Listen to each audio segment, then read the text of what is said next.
morning, it's 10:30, and we are going to be punctual for a few reasons. One, that's what I've been asked to do. My name is Peter Lauder, and I am moderating this panel.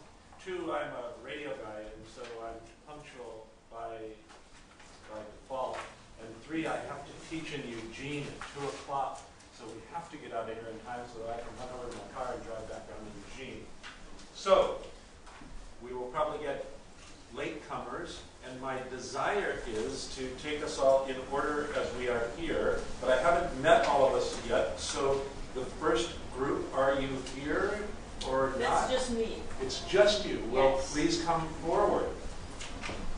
And 1, 2, 3, 4, 15, I would think we take maybe 10 minutes or so. Is that enough time for you? And we have lots of time for questions and interaction, which should be nice. Everybody good with 10 minutes on the presentations? Then introduce yourself, please, and I will flash these nasty warning signs at you that I have as we get closer that end with stop.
Wasko, and Spring is also from the University of Boulder. And what we're looking at is, there's all these changes going out around us, but are in fact these changes affecting how we do research, how we think about research in the area of TV. In 1975, Edmund Williams began to establish TV as not just a technology itself, but as a medium from which we communicate as ultimately a cultural product. And it's from this kind of idea that we are then kind of building our argument, which is that we're attempting to map out the limitations of current research in television news and establish new approaches of examining both content and audience.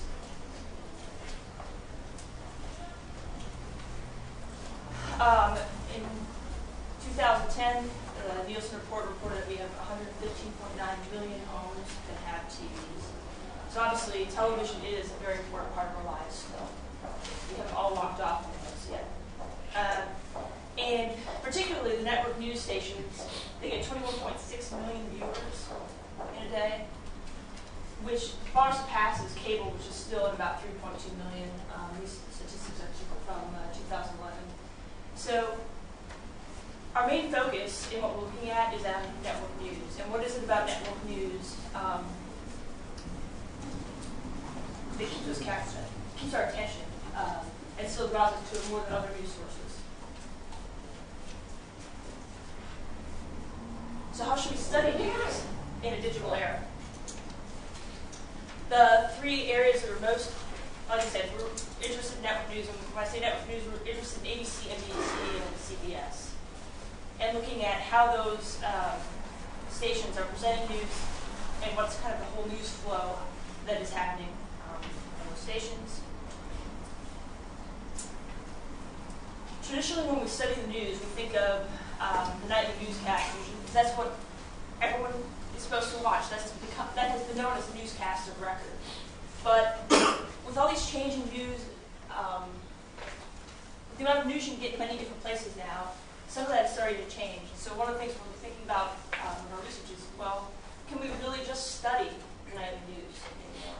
Or is there more to be looked at? And the traditional methods of going about studying nightly news have been either through a census sample, a full year looking at every single show, which is, of course, great if you have unlimited funds and unlimited time. Of course, that doesn't work out for the average researcher, so we oftentimes are really stuck with a random sample.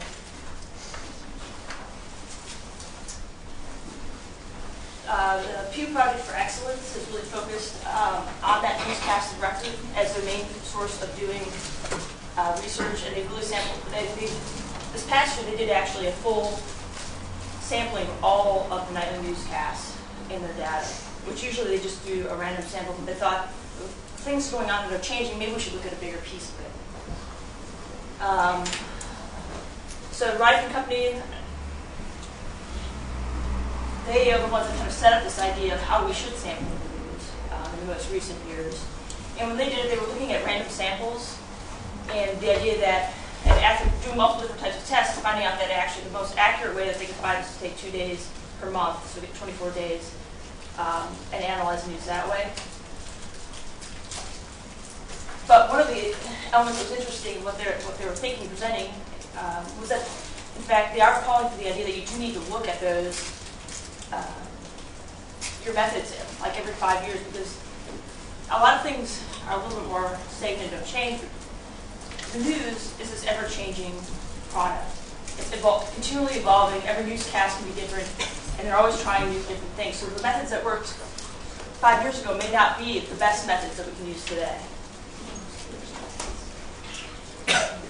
And what we fall back to when thinking about this and what we're looking at is that Gerber's idea of sampling, where he's using a full week of news. But he's not just using a full week of news in the sense that he's looking at the nightly newscast. He's actually looking at the whole day's worth of news, or in his case, not news, but of TV shows and how they work together.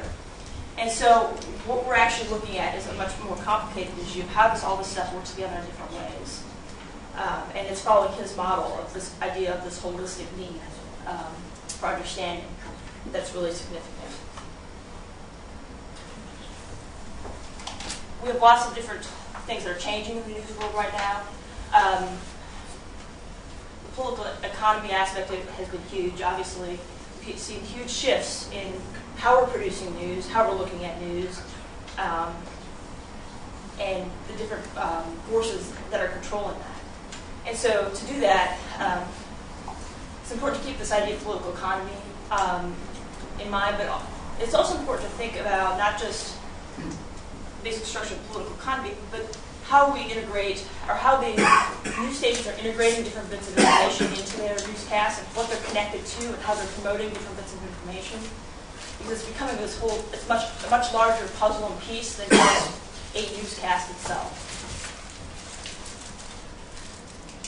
So what does this mean for today? And how should we approach studying the news in a digital world? It's important to look at the audience. Who are the audience, and what are they doing?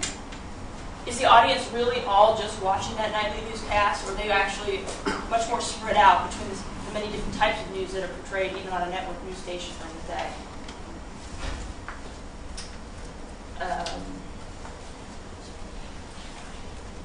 Recent studies show that 75% of us get news through social media websites of some sort, whether it be Twitter or Facebook. So there's that issue. There's Twitter. 2% of people share information and stories through that. So between the audience, content production, and promotion, there's this kind of sense of blurring. There are no longer these distinct elements that we can say, oh, this is a commercial, this is news, this is, and within a whole newscast, you can see a whole slew of things. And if you're not really paying attention, they start to blend together.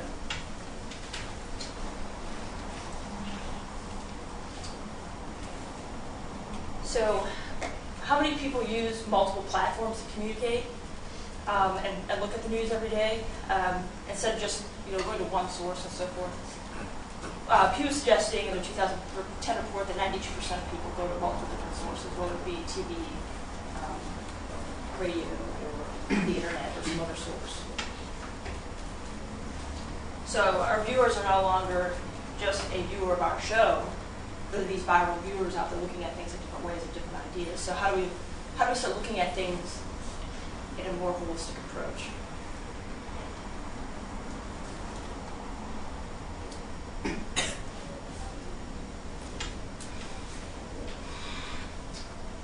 So these are the statistics for 1 week, and between all three of those stations, we had 1,063 instances of self-promotion.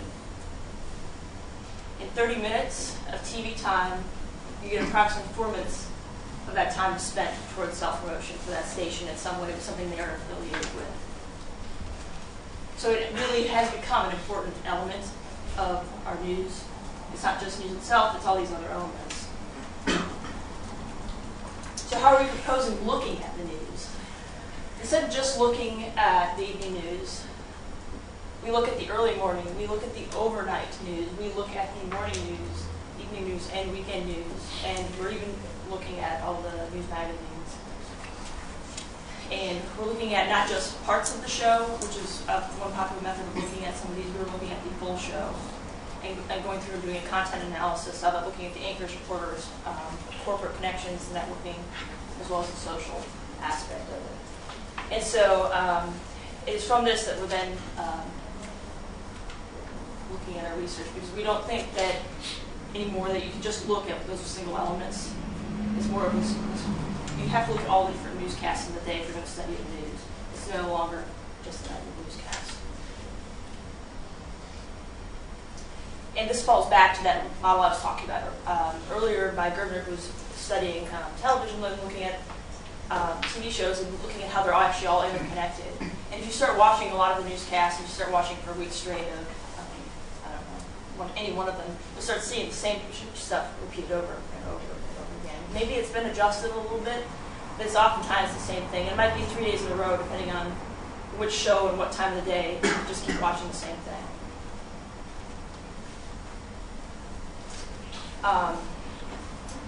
So where are we going to go next with this? I'm not sure, but what we've really seen in our data is that there's this need to actually start thinking about not the individual pieces, but this overall connection and how everything fits together. And so what we propose then in the end is that we look at not just the one newscast or parts of newscast, but the whole, all of them together. And what does this mean, and what is this saying about us? We're no longer creatures of one moment in time. This is what we see. We see it, and it inundates our lives in different ways, and we go back and rewatch it. So then we're taking all that information, and then we're also hoping to develop and see some of these trends that are happening. We have data from going back from 2006 that follows in this format that we work to analyze and to think about and to restructure how we're looking at the news to better understand it. Great. Thank you.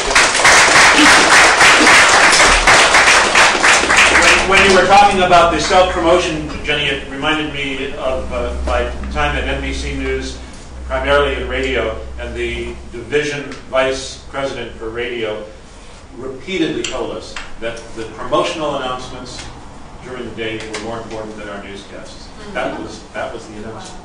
So our next speaker is from the University of Quebec in Montreal, Chantal Francoeur. I'm close. Perfect.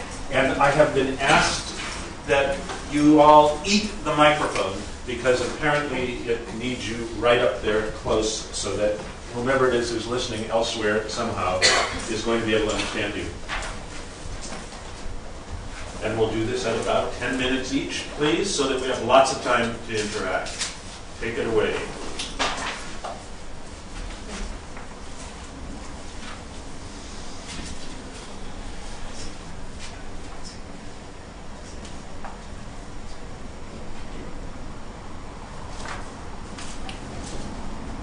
Yes. So the title, hello, do you hear me? Absolutely. Yes. I'm Chantal Francoeur from Montreal. I'm delighted to be here. The title of my presentation is Convergence, makes television the primary data collector in radio, web, TV newsroom. So we're talking here about multi-platform journalism, which is the practice of feeding many media with the same journalistic story. So one reporter does one story and then distributes it on radio, TV, web, iPod, etc. And I'm intervening here as an ex-radio reporter. I'm a radio person as well. So that's why I like the microphone. So I'm an ex-radio reporter for whom the specificity of radio and radio audio has to be preserved, even in converged newsroom, because radio audio provides, I think, a specific experience for the listener, and sound experience for me come to life with a specific kind of narrative, a narrative that relies on and is based on sounds, pace, ambience, rhythm, and voices and voice are also major components of sound experience. And the sound experience touch the listener in the head, in the heart, in the guts. In other words, sound experience are stories built specifically for radio or audio platform. And the realization that sound experience might be endangered because of multi-platform journalism comes from a research done at the Canadian Public Broadcaster last year. Radio-Canada was done about to unite its 3 separate newsrooms into one single team. Radio newsroom, TV newsroom, and web newsroom were to become simply the Radio-Canada newsroom. Radio journalists, TV journalists, web reporters were to go through a metamorphosis and be transformed into being multi-platform journalists. In short, Radio-Canada was implementing the practice of convergence in its newsrooms. And convergence brings with it major cultural changes. The strong journalistic identities attached to a specific media, be it radio, TV, web, disappear. And the new identity is, I'm a multi-platform journalist. Or if we stick with to what Radio-Canada wants to create, the new reporter's identity is, I'm a Radio-Canada journalist. And this new identity implies that the brand, Radio-Canada, comes first and must be distributed on all platforms. It also implies that exploiting the richness of each media becomes less important than occupying all media. Convergence imposes new identities, new journalistic practices, and a new branding spread out. I studied these new identities, practices, and branding when Radio-Canada reporters were experiencing their first multi-platform assignments. And one of the findings of the research is that it is difficult for reporters to embrace their new identity. They very strongly identify themselves with their original media. They spontaneously say, I'm a TV reporter, I'm a radio reporter, or I'm a web journalist. And when I ask them to describe what they mean by that, they become very eloquent, you know. A radio reporter said, radio culture is romantic. We exist only through our voice. We have a specific and demanding challenge. We must capture listeners' attention with the best writing, otherwise we lose them. We also play with sounds, which is unique to radio. We can evoke emotions through sounds, and it's also a media that doesn't allow cheating. If a person is not sincere, you immediately hear it in his voice. Another radio reporter said, when I'm in the field, I'm focusing on audio. I gather sounds and ambiances that will enhance my descriptions. I can immediately hear my story. I know how it will sound. And we can contrast that with TV culture. A TV reporter described this approach as, I think TV. I think TV. I begin my day as a TV reporter. I read the newspaper as a TV reporter. I ride the metro as a TV reporter. There is no other hat I can wear. I think images. I think about my image. And it's a very specific state of mind. And then web culture is also unique. Web reporters said that it is a sort of disorganized culture. You know, there is no recipe, no habits that can be developed. They have to adapt to constant change it's constantly evolving. And different web reporters summed up their experience by saying that they live in a different culture. So these interviews show that the media the reporters work for or work on defines journalistic identities. The media also strongly influences journalistic methods. For radio reporters, you know, the gathering of sounds, ambiences, oral discourses is very physical, electric, organic. You know, they stick out their microphone and through their headphones, they immediately feel and filter what comes in, you know. They know if it's worthy material, if they are going to use it, how they will build their story with all these bits and pieces of data that hit their ear as they enter the recorder. So sounds, tone, pace are physically sorted. Then they are put together in order to tell a story, to create an impression. It's an organic experience for both the reporter and the audience. For TV reporters, part of this experience is shared with the cameraman. They work in teams. They exchange a lot while they're in the field, so it's not a solo and light work like it is for radio reporter. And then the web journalists are sitting most of the day, stuck to their desk, riveted to their screen, browsing nonstop, aggregating data.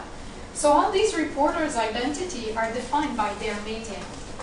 The second finding of the research at Radio-Canada shows that evolving from a strong unimedia culture to multi-platform journalism leads in fact to a TV-dominated culture. When multi-platform journalists have to feed TV, web, and radio with the same story, in most instances, it means that TV data will be used for all the platforms.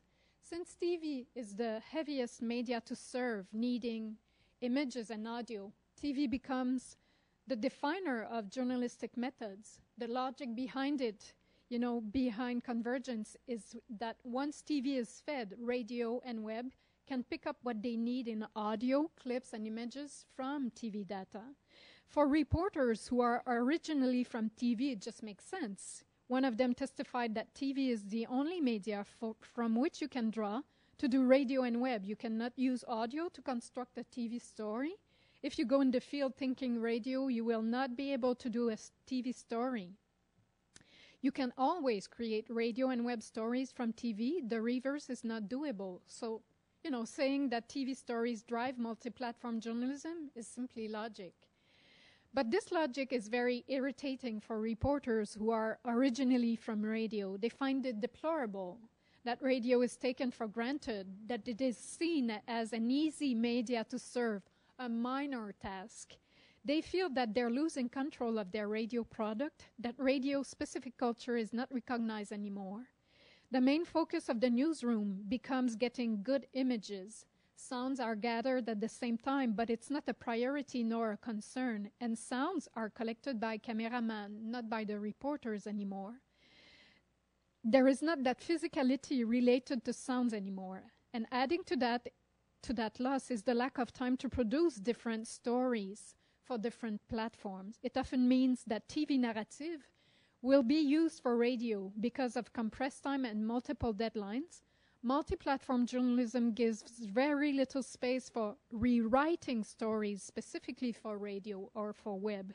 And for radio journalists, this is sacrilegious. You know, writing for ears is not the same as writing for eyes, and using sounds to illustrate a story has very little in common with using images. The listening experience the radio reporter wants to create is a unique one that needs to be thought about right from the story idea stage, and multi-platform journalism doesn't allow that. So in a way, there is a cultural loss in Radio-Canada Converge newsroom, and when you read reports on other Converge newsrooms that researchers have visited, you find that this is not a unique situation. You know, authors talk about cultural clashes or cultural shift to describe what reporters go through. When newsrooms are integrated and multi-platform journalism becomes the new norm. So I want to just conclude with a suggestion. You know, we see multi-platform journalism as feeding all the platforms with the same journalistic story. And I think we could see Newsroom and Convergence as something different.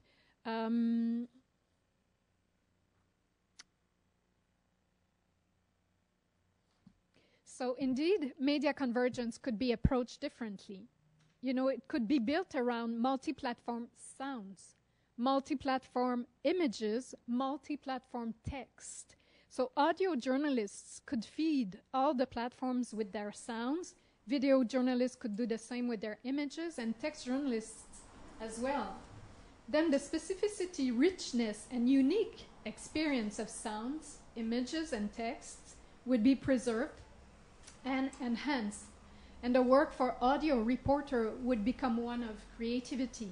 The challenge would be to find new formats and new ways of feeding the new platforms with sounds, images for video reporters, and text. And in this version of multi-platform journalism, reporters could become refined specialists in telling multi-platform audio stories, video stories, or written stories, instead of being jack of all trades.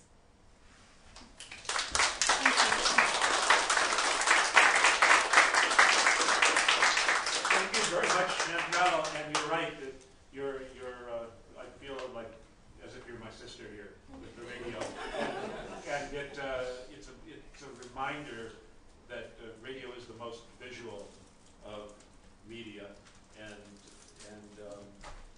it's very hard for me to tell you to stop talking because I just want to keep hearing how good we are.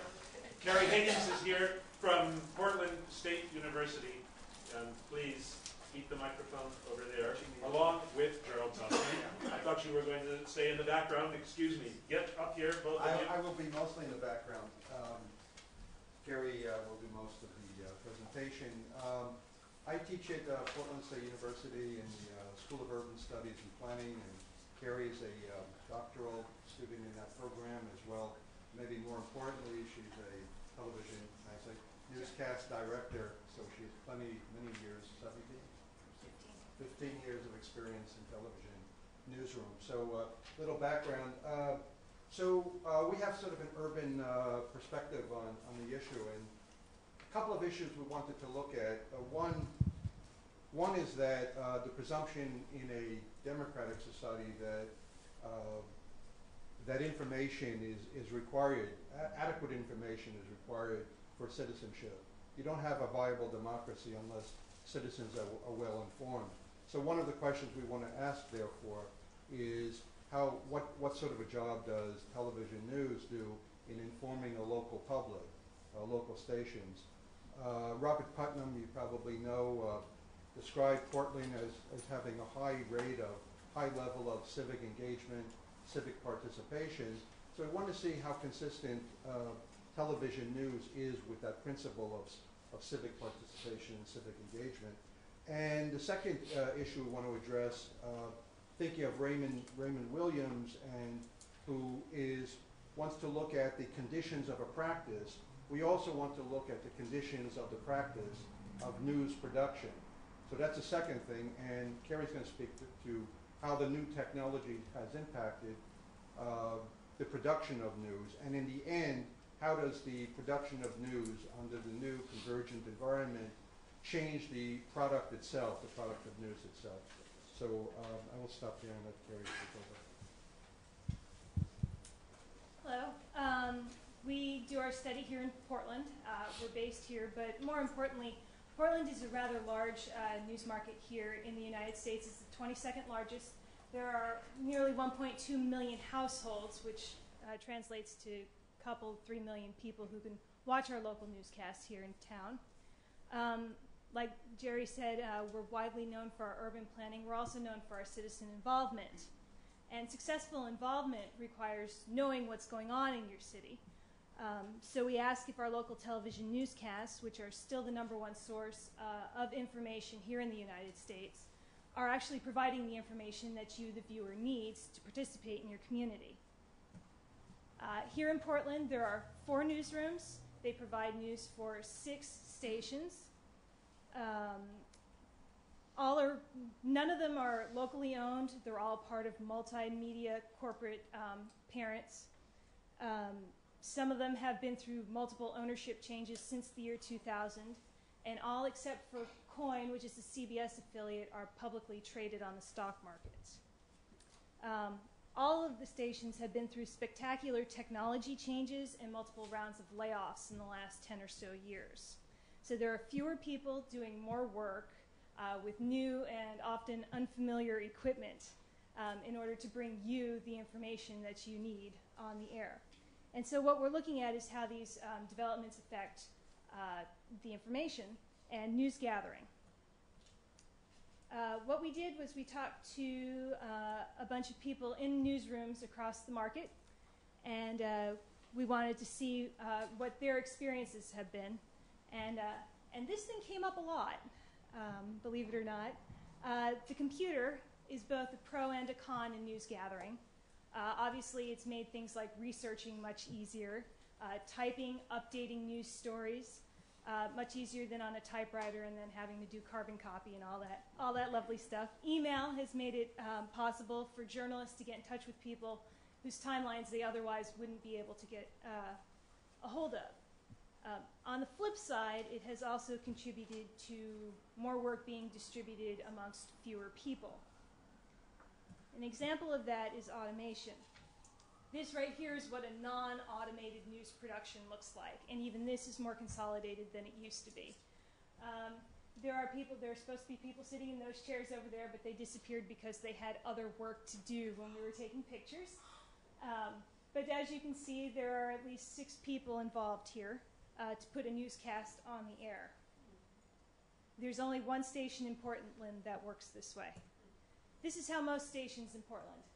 One person does everything: director, technical director, audio, cameras, graphic, video. I won't get into what all of those job descriptions are. Let's just say there used to be a person who did each and every one of those, if not 2 people to help out.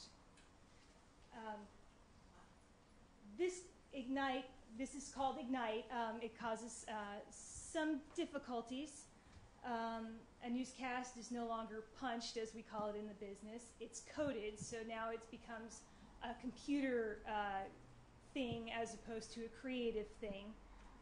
You have to code prior to going on the air. Creativity, you have to pre-plan being creative, so think ahead. Flexibility on this piece of equipment is debatable because everything runs on a coded timeline. So therefore, if breaking news, you find out that there's a house fire down the street or whatever, and somebody comes running in and says, we need to get this on the air, you might have to stop and wait for the computer to figure it out before you can actually do that. So this obviously can affect what goes on the air for you, the viewer, and obviously it has affected this gentleman who is sitting in the chair because he is now by himself. This causes obvious job loss. When KPTV went to Ignite, they went from 20 production staff people to 8. And when K2 did this, they went from over 20 down to 10. So it cuts your staff in half, which also means there are fewer eyes and ears to catch mistakes before it goes out on the air. Why do they go this route? It saves a lot of money, salaries, benefits.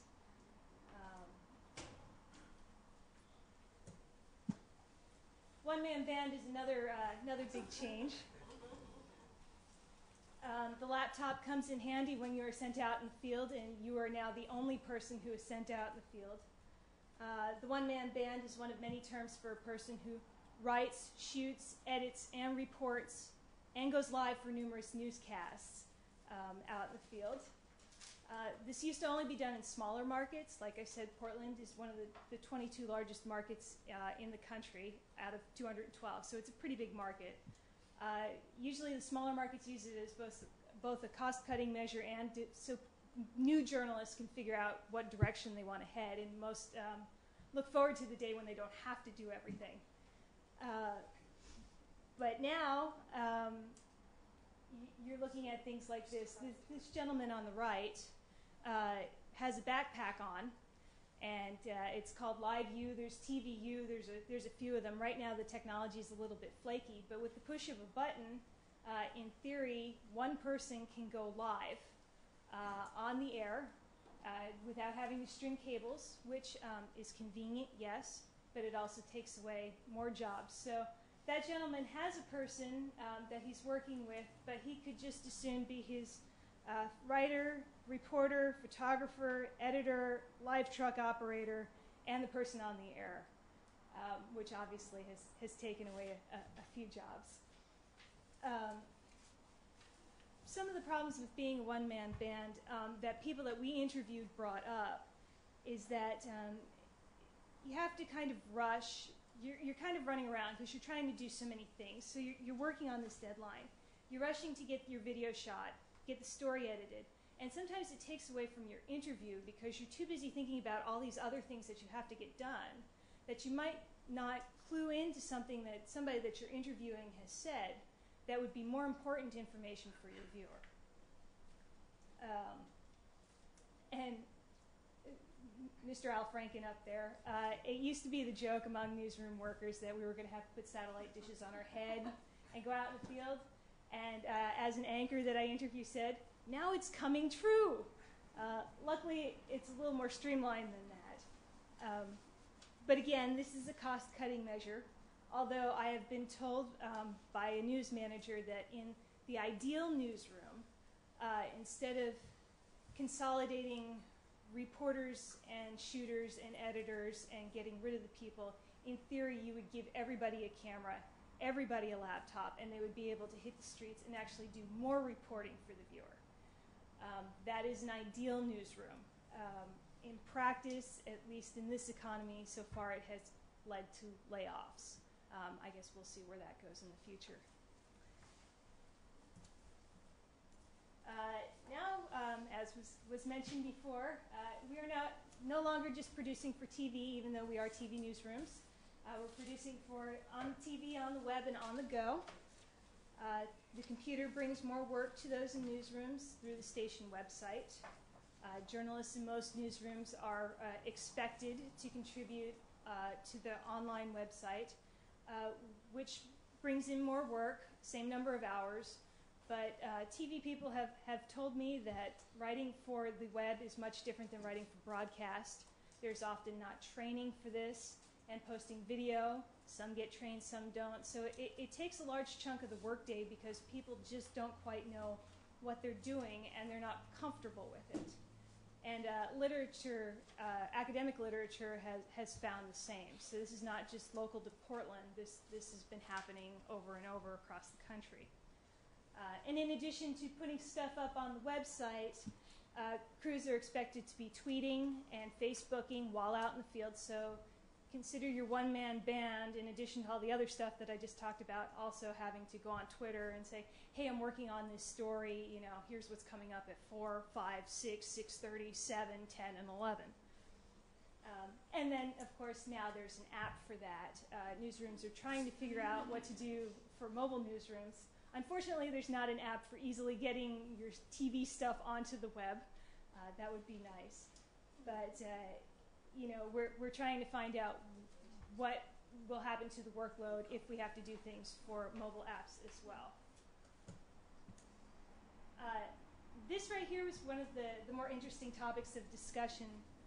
Social media, other online contact also become part of the workload, like I said, Facebook, Twitter. Interestingly enough, though, a lot of newsrooms consider social media a good thing because it opens a two-way conversation. Which is great. It used to be getting a hold of a TV station, you might be able to call, you might be able to talk to somebody. Now you can instantly get access. But now newsrooms are relying on those people in the audience to call in, to give them tips, to give them video, to give them pictures, essentially giving free labor to our newsroom folks. As a former producer of mine stated, if your neighbor's house is on fire, after you make sure their cats are okay, take out your iPhone and please shoot us some video. A consumer reporter that I talked to, though, reports the feedback from the viewers makes her realize the impact that some of her stories have. And she knows now that her reports are making a difference with viewers, and she feels like that she's helping them. For example, here in Portland, restaurant health code stories are very popular. And she says it has led to viewers having more insight into community health issues, which is important, and has led to fewer lower scoring restaurants. So they're cleaner, which is a win for everybody. So technology, especially the computer, has made updating and researching information a lot easier for Newsroom. Same time, it's consolidated job descriptions, led to layoffs and increased workloads. And it's this latter piece of the puzzle that we're looking into, because we want to make sure that you, the viewer, are informed.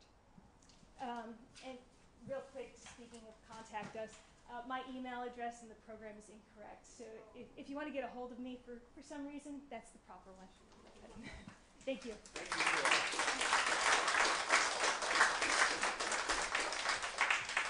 And it certainly begs the question for when the questions start, when is the news reporting going on, if all of that work has to be done. Next, Joe Atkinson is here from the University of Auckland in New Zealand, and welcome, Joe. And those of you who are in the back and don't have a place to sit, there are some scattered chairs up here. If you'd like, you're all welcome to come in and take up some of these chairs, or to hang out the back so you can sneak out. These chairs we'll use in a minute when we get you all up here for the question and answer session. But feel free to come in. If you are not liking what you hear, you can still leave up front. It's okay. And it's all yours, Joe. Thank you very much. I can't do much more than sketch my argument in 10 minutes, but I hope that I'll be able to give you something provocative at the end when I look at some of John Stewart's discourse. But what I've done in this paper is look at a number of, I think, slightly exaggerated claims on behalf of John Stewart. John Stewart, as most of you know, is a sort of guru of late-night cable satire TV, and The Daily Show has won Emmys for journalism as well as for comedy and entertainment. And Mr. Stewart has been on the cover of magazines as the smartest man in America and so on, and has been hailed as somebody who delivers decent discourse when all the rest of the news doesn't, and who is the gateway for young viewers into news and into politics and into political ideas, and therefore an important source in a declining public sphere. What I do in this paper is list in particular the arguments about John Stewart being a deliberativist, encouraging deliberative engagement in discourse. And I think about what deliberation means in these claims and list 4 different kinds of deliberation, from a Bakhtinian postmodernist idea of deliberation involving heteroglossia, where there are multiple messages in texts, to the more tokenist idea of deliberation as arguments which are partial arguments which can be in principle cashed out, but are infinite. The cashing out or the redemption of those arguments is actually indefinitely delayed, to a more Habermasian form of engagement, where the expectation is that people's minds will actually be changed as a result of the engagement, and that different points of view will have an equal hearing and so on, and that it will be a rational engagement, whereas the postmodern idea is that it doesn't have to be rational at all. And finally, I cite Talisi's idea of how you cope with engagement under conditions of deep politics, where people's fundamental ideas of democracy and indeed of being and the world are at issue. How do you get people who don't think their fundamental beliefs need discussing to talk or attempt to justify their beliefs. And Talisi's idea is an idea of epistemic perfectionism, where what you get your opponents to do is to acknowledge that in order to assert the truth of their beliefs, they have to believe certain other things, and so even though they're very unlikely to agree, they can still talk about each other's beliefs in sensible ways, and so on.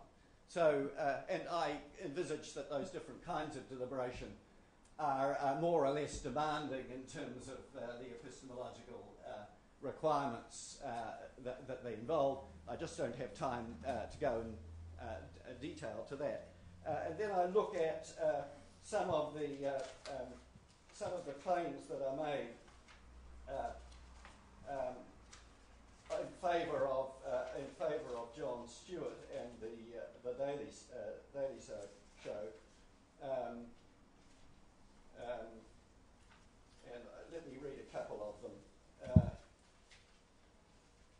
My conclusion is that the Daily Show satisfies forms of deliberation that are more postmodern or tokenist than full-scale deliberation, and that, of course, in the different three-quarters of the Daily Show is satire, parody, news parody, and the last 10 minutes of the show is interview with some entertainment and laughter and joking going on. And it's usually in the last part of the Daily Show that the fans of John Stewart find decent deliberation or adequate deliberation, or they cite his out-of-character excuse me, his out-of-character performances on other shows as evidence of a man who is genuinely interested in political engagement and so on, and as distinct from the moribund news networks and cable news networks, and in particular Fox News, and the particular target of Stewart and Colbert is the O'Reilly Show. In a book called Satire TV, and I take this as representative of a general discourse in favour of the Daily Show, Jonathan Gray, Jeffrey Jones and Ethan Thompson take a postmodern line in celebrating the disalienating qualities of carnivalesque ridicule. But I find that claim to be deeply problematic for a number of reasons. Modern American society is not equivalent to Bakhtin's medieval Russia or the time of Rabelais in terms of either its dual way of looking at the world or in terms of its degree of repressiveness. However inadequate you might think American democracy, it's not at all like a medieval society. Jerry Palmer argues it's not legitimate to argue that the carnivalesque has some generic capacity for disalienation. Bakhtin's thesis is sociologically specific. Indeed, Bakhtin specifically says that the distinctive thing about the modern world, the development of the modern worldview, was the abandonment of a dualistic worldview. Palmer adds, when parodic mockery moves in the direction of real subversion of central symbols and rituals in the modern world, it risks being condemned as offensive and may be prosecuted. What he's suggesting is that there are limits to mockery in the modern world which weren't there, or they're not the same limits as were there in Bakhtin's world, and indeed much mockery is muffled criticism rather than deep criticism. Gray et al. Claim that humour allows a relatively open space for critique and reflection, one that is rare in many societies. The implication is that it's rare in American society.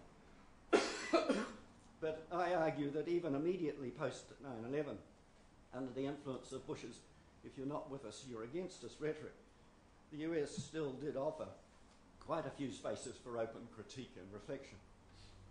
Even if the mainstream media were initially quiescent, and that ignores the relatively wide range of viewpoints represented by PBS, ABC and Fox News, the Bush administration was never bereft of critics either at home and abroad. Peter Jennings on ABC, Noam Chomsky, Bill Moyers, the New York Review of Books, the New Left Review, Rolling Stone, Guardian, and so on, BBC, and so on. So there was good journalism as well as bad, and the rally round the flag effect of wartime news coverage fairly quickly faded. They also dismiss, or I might say, demonise, the persistently misguided critiques of Roderick Hart on the negative effects of Stewart's cynicism. And I find their arguments here to be contradictory, internally contradictory. Because the celebration of fake news risks being undermined by empirical evidence, Gray et al. Dismiss its importance. They say attempting to rate a show's political value by counting audiences or even by testing their political knowledge is both problematic and insufficient. From their perspective, critics of satire, even the satirists themselves, are wrong about almost everything. We, the volume editors, this is Satire TV, believe contemporary satire TV to have considerable political value, and we find many of the criticisms of satire to be weak and based on erroneous assumptions of audiences, the nature of politics, the nature of humour, satire, parody, and entertainment more generally. This is what I would say is demonising their opponents, but nevertheless. They say that though some critics suggest a link between laughter and cynical attitudes or even a trivialisation of public life, they fail to recognise the empowering role of laughter as a means of public judgment and review. How much? You missed my cues, so here they are. Okay. And what I ask is, how empowering is laughter in an already highly individualistic and anti-authoritarian society? Anti-political mockery contradicts no popular beliefs. The Daily Show's mockery of Republican or Tea Party activists or Fox News is unlikely to promote the kind of public judgment that deliberativists like Fishkin, Habermas, Lutz or Yankelevich talk about, let alone address Talisi's wish to tackle deep politics. I'm happy in the course of discussion to talk more about specific examples. Thank you so much. And let's have that discussion. Would you all please, Jenny and Chantal, Carey and Joe, come up here and take these chairs and sit over here, and you all get your questions together, please, while I move the microphone and say I'm quite prejudiced regarding Jon Stewart and The Daily Show, because that back half interview segment that you talk about, which I was lucky enough to be on, I got to watch my book sales just spike. So only for selfish reasons, it's an amazing show. Now we welcome your questions, please. And yes, let's start here in the back of the room. And would you guys, when you talk, just eat the microphone, please? Okay. My question is for Carey. The Ignite system, I think, is quite expensive. And I'm not sure how long it's been around. I'm wondering if there's been any longer-term studies on the cost-effectiveness of having that system. I know technology changes in the blink of an eye, and it's really expensive to do updates and such. Has there been any comparisons that way over time? Let's do this. Yeah, great. Thanks, I feel short. Not the station that I currently work at, but the one that I worked at prior to that. Ignite has been around in various forms for probably almost 10 years, if not longer. And the station that I worked at before went through the cost-benefit analysis numerous times before they decided to implement it. And so somewhere along the line, they decided that this was going to be the thing that was going to be around for a while, and that it was cheaper to put in this piece of equipment than it was to keep paying for salaries and people. Part of what happened is, and a lot of the stations went to it all at more or less the same time, is the switch to digital and HD. Equipment all had to be changed out at that time anyway in order to go digital. So Ignite, it happened to be convenient at that time. If we're going to have to spend all this money on new equipment anyway, we might as well buy new equipment and save some salary money at the same time. So long term, somebody thinks it's going to save money buying the equipment over having people. But they don't have any like resolute. I mean, there's no ending like, oh, okay, look, in the last 10 years we've saved $100,000 or whatever. That's kind of above my pay grade, so I don't know what the books say, but obviously corporations like it. You know, the corporate parents like it, and so it must be saving some money somewhere. Thank you. Yes, please. Question for Joe. I mean, I really like John Stewart, but I have some misgivings too. I just wonder if you explore the idea of how a non-American audience might perceive it. Do they come away with the impression that American politics are irredeemably stupid? Or, you know, how other people read, other audiences read it, other American audiences? And also another question, have you looked at kind of like the use of parody in other television systems like Chris Morris in the UK with his Brass Eye series and his other much more savagely political parodies? Yes. Yes, there's good literature by Stephen Wagg is particularly good on comparing American satire television with British satire. In general, satire television in America is populist. It's the Mr. Smith Goes to Washington kind of what you and I from New Zealand would think was simple-minded, a rather naive, idealistic populism, which says that the ordinary person has superior wisdom and everybody in a position of power is corrupt in some way. So it's a Hollywood sort of populism. And I do think that Jon Stewart is guilty of some of this. If you think of the rally on the Mall in Washington, when he talks about the American people and about how good they are, and in spite of the media frenzy, that those ordinary people are getting on, cooperating every day. And the metaphor he uses is of traffic on the Mall, and how they cooperate with one another by allowing each other to go past, which seems to me to be a rather crude metaphor. But then he says that there's always someone, isn't there, who zips up the side of the road and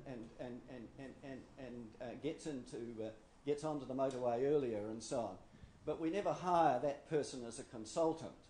I mean, here is the idea that that the things that are wrong with the system are individual, okay, rather than structural, and that the goodness of the American people can overcome these problems. He does the same sort of thing in interviews. There's a very, very interesting interview with David Axelrod, who was the chief Obama advisor and a very sophisticated political thinker, who came on to the Daily Show and really made mincemeat a bit of Rod Stewart. Jon Stewart, sorry.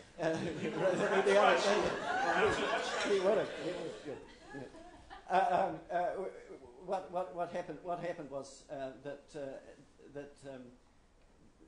they were having an argument about what to do about health reform, and Jon Stewart said, "Well, you just do simple things. You don't need. Why can't you just, bring in the Glass-Steagall Act, or there are certain things that he wanted to do, and he thought, and he didn't want any of this log rolling in Congress, or the various compromises that you have to do, or the muddying of the waters that is involved in legislative politics and so on. And he actually said, why can't you make it like the military?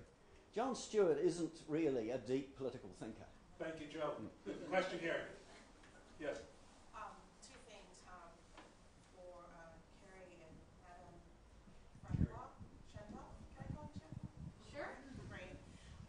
Two things. Carey, I just finished a year and a couple months doing a documentary, just basically being my own one-man band, and now shopping this around in order to get a job. So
let's get some How do reaction. you do that?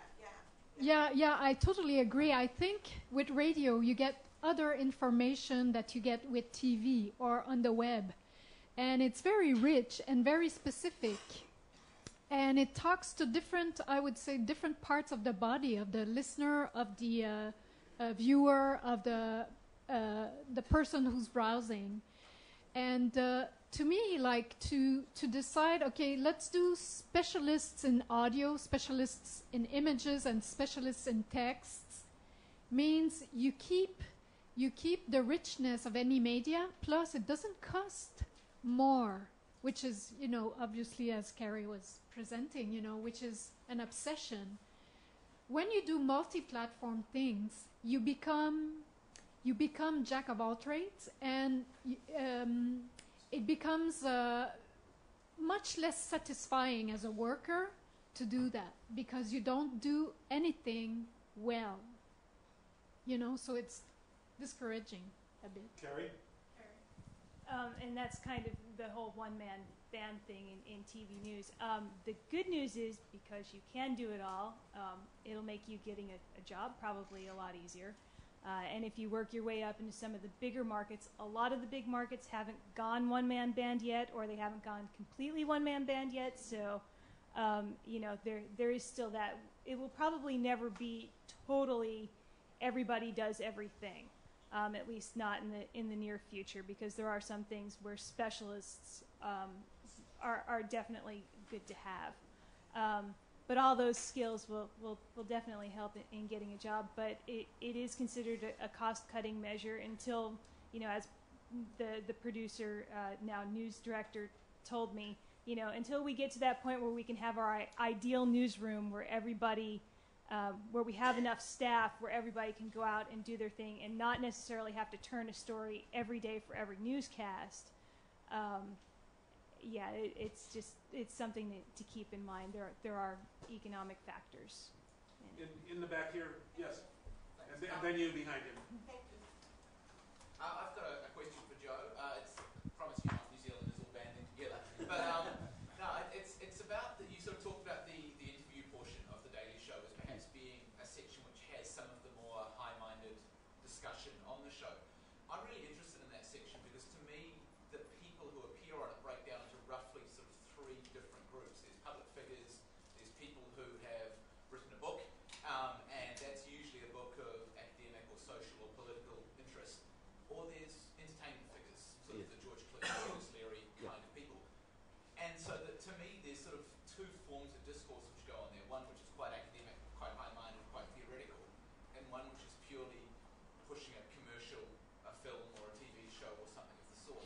And I wonder if you could sort of just speak to a little the difference forms that takes and whether that changes the feel of the show when there's those two different registers, so to speak, in that segment.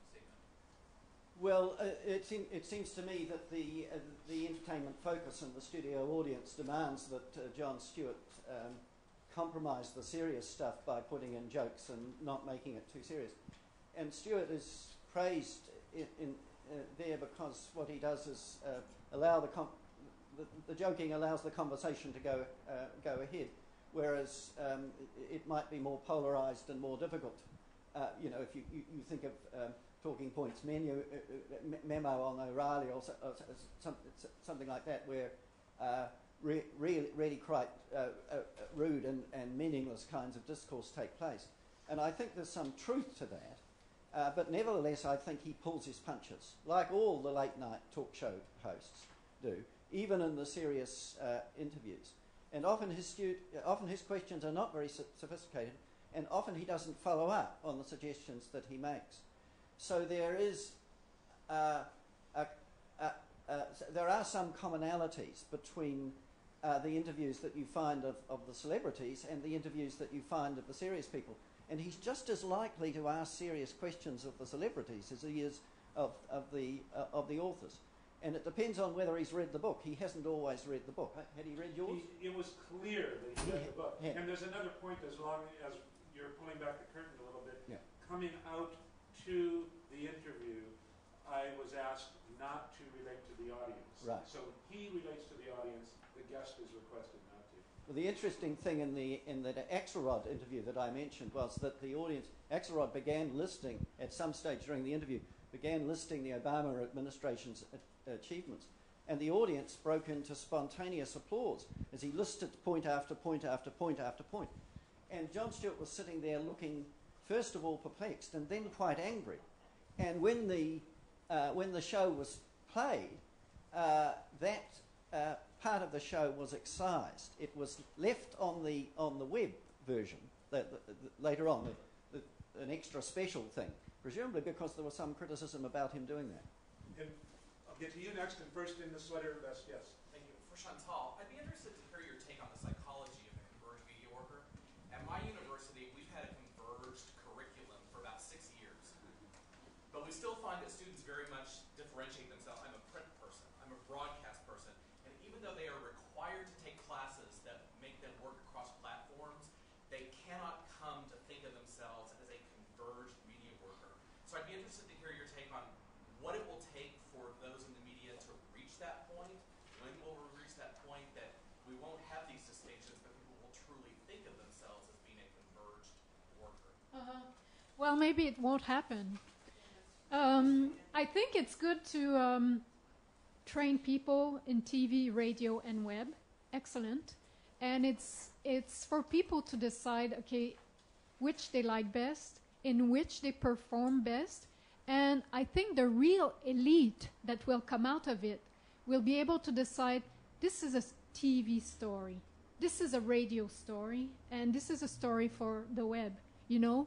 Or they will go in the field thinking, oh, now is a true audio moment, and now it's time to take out my camera.